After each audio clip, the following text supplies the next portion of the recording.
Dans cette vidéo, on va parler de condensateurs et de bobines. On va étudier les lois d'électrocinétique qui gravitent autour de ces deux dipôles qui sont des classiques de l'élec. Et nous allons aussi parler de la puissance que ces dipôles reçoivent, leur expression, etc.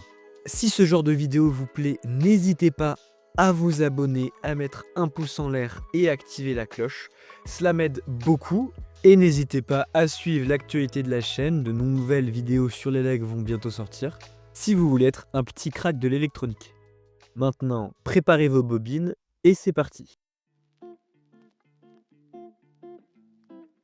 Avant de parler de condensateur et bobine, on doit faire un petit rappel sur une petite approximation qu'on va faire. Contrairement au cas précédent que nous avons étudié, nous ne serons plus en ce que l'on appelle un régime continu. Dans notre cas, nous serons en régime transitoire. Ce que cela implique est que les différents paramètres du circuit, c'est-à-dire le courant, les différentes tensions, ne seront plus constantes dans le temps. Ce qui était le cas dans les chapitres précédents que nous avons vus. Mais malgré cela, malgré que les différents paramètres ne seront pas constants dans le temps, nous allons tout de même faire une approximation. Cette approximation est l'approximation des régimes quasi-stationnaires, ARQS. Dans le cadre de l'approximation des régimes quasi-stationnaires, tous les effets liés à la propagation des signaux sont négligés. De ce fait, l'intensité est la même en tout point d'une même branche. De plus, les lois et les théorèmes vus dans le cas du régime continu restent valables avec les grandeurs instantanées. Pourquoi est-ce qu'on peut faire cette hypothèse? Simplement parce que les signaux électriques voyagent extrêmement vite, proche de la vitesse de la lumière dans les conducteurs. Donc si le temps caractéristique des variations dans le circuit est très supérieur au temps que met le signal pour parcourir le circuit, on peut négliger ce délai. Concrètement, si je fermais l'interrupteur de notre circuit avec notre petite ampoule, à l'instant T où l'on ferme l'interrupteur, la lumière n'est pas encore allumée. Il y a un petit délai, mais dans le cas de l'approximation des régimes quasi-stationnaires, on négligera ce délai et on considérera qu'à l'instant T où l'on ferme notre interrupteur, la lumière s'allume exactement en même temps. Concrètement, pour vérifier la RQS, on peut étudier la longueur de notre circuit et étudier le temps de propagation du signal dans ce circuit. En l'occurrence, la longueur du circuit vaudra L, et le temps de propagation ici vaudra T qui sera égal à L sur C, où L peut être égal à 3 mètres, ce qui correspond à la longueur d'un circuit plutôt grand, et C, étant proche de la vitesse de la lumière, sera égal ici à 3,0 fois 10 puissance 8 mètres par seconde. On obtient alors un temps caractéristique valant 10 puissance moins 8 secondes, c'est-à-dire 10 nanosecondes. A l'inverse, on peut étudier le temps caractéristique dans notre circuit. Pour ce faire, on peut prendre l'ordre de grandeur de la fréquence d'un générateur basse fréquence, qui ici peut être égal à 10 kHz. On obtiendra alors un temps qui est égal à l'inverse de la fréquence de GBF, c'est-à-dire un temps valant 10 puissance moins 4 secondes. On remarque que le temps de propagation est négligeable devant le temps caractéristique, ce qui valide l'approximation des régimes quasi-stationnaires dans ce cas-là. Notez toutefois que cette approximation des régimes quasi-stationnaires n'est pas tout le temps valable. Typiquement, dans le domaine des télécommunications, on parle en gigahertz, et dans ce cas-là, l'approximation des régimes quasi-stationnaires n'est pas toujours vérifiée.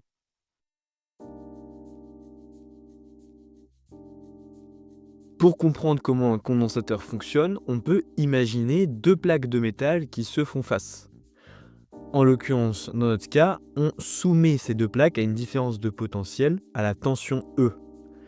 Comme on l'avait vu dans une vidéo précédente, si on branche nos deux plaques qui sont mises l'une en face de l'autre à un générateur de tension E, on peut considérer que notre pôle plus et nos pôles moins se situent à ces endroits. En l'occurrence ici, comme nous avons une partie qui est un pôle plus et une partie qui est un pôle moins, les électrons qui sont dans la partie supérieure de la plaque vont vouloir se diriger vers le pôle négatif. Ainsi, il va y avoir un mouvement de charge. Les électrons vont donc se retrouver dans la partie inférieure du condensateur. Ainsi, la partie inférieure se chargera négativement et la partie supérieure se chargera positivement. Comme on a donc une partie qui est chargée positivement et une partie qui est chargée négativement, cela induit une différence de potentiel, une tension U. Les électrons aimeraient beaucoup repasser, mais ils ne peuvent pas, car il y a une partie qui est isolante qu'on appelle le diélectrique. Dans notre cas, et par convention, le courant circule dans le sens opposé au mouvement des électrons, du moins vers le plus.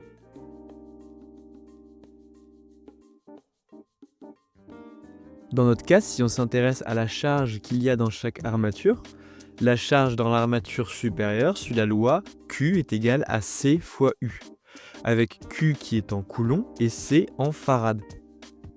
Dans notre cas, C représente la capacité du condensateur, c'est-à-dire sa capacité à retenir des charges. Évidemment, plus la tension sera élevée et plus le nombre de charges retenues sera élevé. Cependant, souvenez-vous, dans une précédente vidéo, nous avions établi la relation du courant qui nous disait que le courant I était égal à dQ sur dt. Ainsi, en repartant de cette expression du courant et en injectant l'expression de Q que nous avons pour le condensateur, on est capable de trouver une expression du courant qui est égale à I fois la dérivée de C fois U sur dt. C étant constant dans le temps, on obtient donc la relation I est égale à C du sur dt.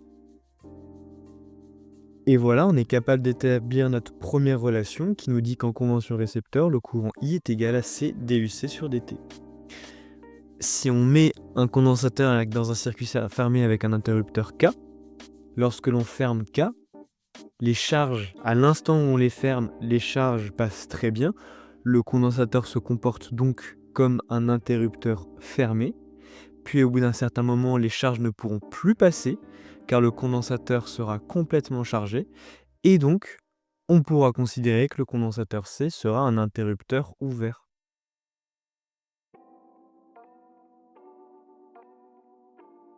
Pour comprendre le fonctionnement d'une bobine, on peut encore une fois faire l'analogie avec un circuit hydraulique.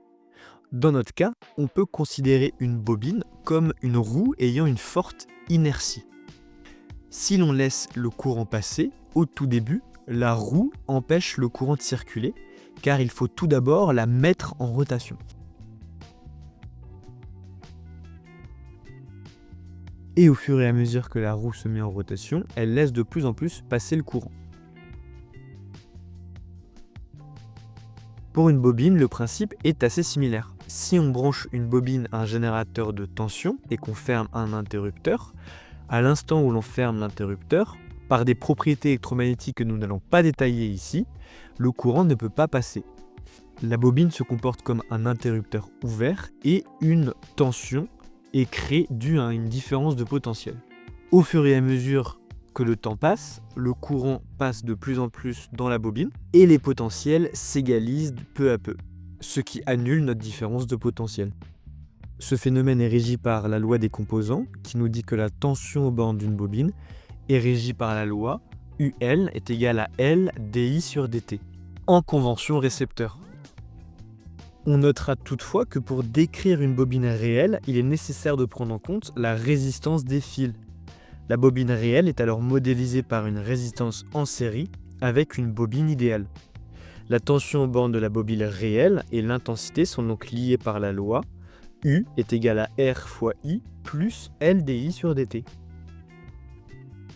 Si par exemple on branche une bobine réelle avec un générateur de tension et un interrupteur, lorsque l'on ferme l'interrupteur, au début le courant ne peut pas passer. On considérera donc que la bobine se comporte comme un interrupteur ouvert. Ensuite, au fur et à mesure que le temps passe, la bobine laisse de plus en plus passer le courant et la tension au bord de la bobine devient nulle. La bobine se comportera donc comme un interrupteur fermé.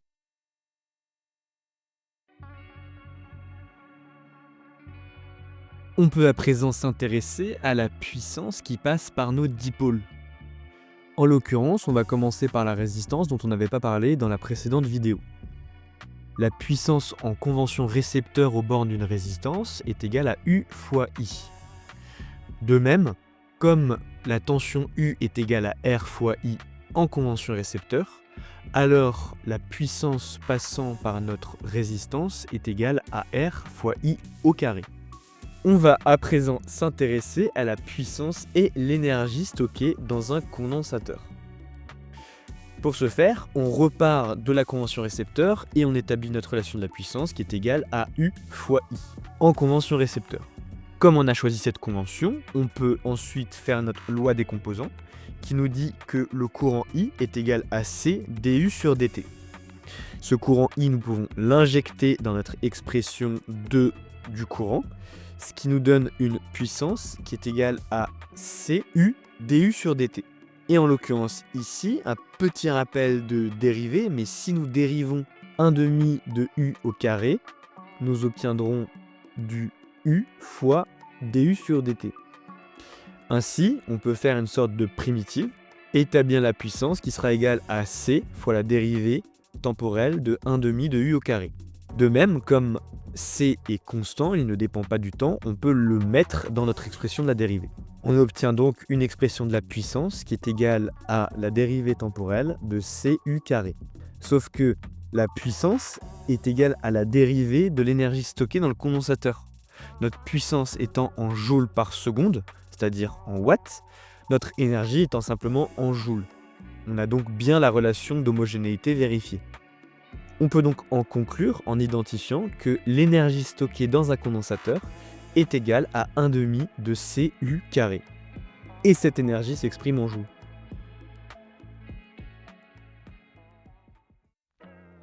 À présent, nous allons faire exactement la même chose et le même raisonnement pour l'inductance.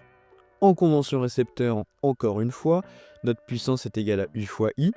Comme nous avons choisi cette convention, nous pouvons établir, grâce à notre loi des composants, que U est égal à L dI sur dt. On injecte cette expression de U dans l'expression de notre puissance.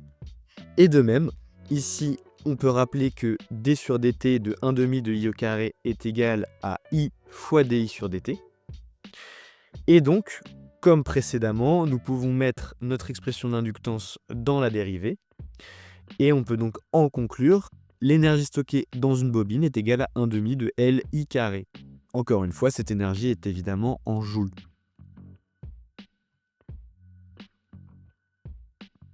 Ce que l'on peut aussi noter est que l'énergie dans un système, en tout cas dans notre cas, est continue. Dans notre cas, le fait que l'énergie est une fonction continue, cela implique que EL et EC sont des fonctions continues du temps. Ainsi, on peut en déduire que le courant I et la tension U sont des fonctions continues. Et cela a une conséquence. En l'occurrence, si on dessine rapidement un schéma électronique avec un condensateur mis en série avec un générateur de tension et qu'on ferme un interrupteur K, alors la tension avant qu'on ferme l'interrupteur est égale à la tension juste après, par continuité de la tension. De même, si on fait de même avec un circuit RL, dont on va faire bientôt l'étude, si on ferme un interrupteur K, le courant avant que l'interrupteur soit fermé, c'est-à-dire lorsque l'interrupteur est ouvert, le courant étant nul, à l'instant juste après, le courant restera identique, c'est-à-dire sera nul également.